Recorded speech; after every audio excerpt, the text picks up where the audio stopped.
ବ୍ରହ୍ମାଣ୍ଡ ଭୂଗୋଳ 2:44 ଅଧ୍ୟାୟ।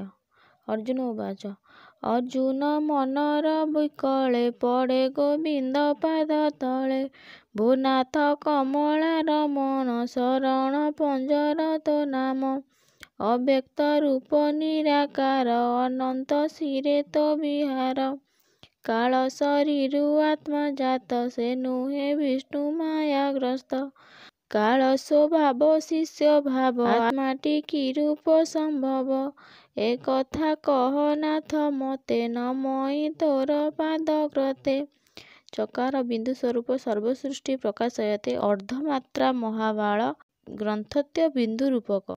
ଶ୍ରୀ ଭଗବାନ ଉବାଚ ଶୁଣ ଅର୍ଜୁନ ଅନ୍ୟ କଥା ଯେହ୍ନେ ଖଣ୍ଡିବ ଭବ ବ୍ୟଥା। ଅରୂପ ବ୍ରହ୍ମ ଯେ ବୋଲାଇ ବ୍ରହ୍ମାଣ୍ଡ ପୁରୀ ଅଛି ତହିଁ।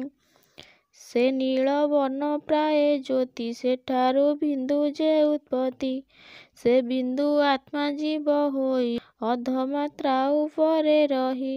କାଳଟି ଅର୍ଦ୍ଧମାତ୍ରା ହୋଇ ରଜ ବୀଜଟି ସେ ଅଟଇ। ବିନ୍ଦୁଟି ଜୀବ ଆତ୍ମା ହୋଇ କାୟା କଳ୍ପନା ଦେହ ପାଇ।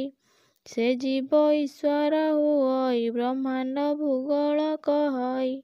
କହଇ ବଳରାମ ଦାସ ଈଶ୍ୱର ପାଦେ ମୋର ଆସ।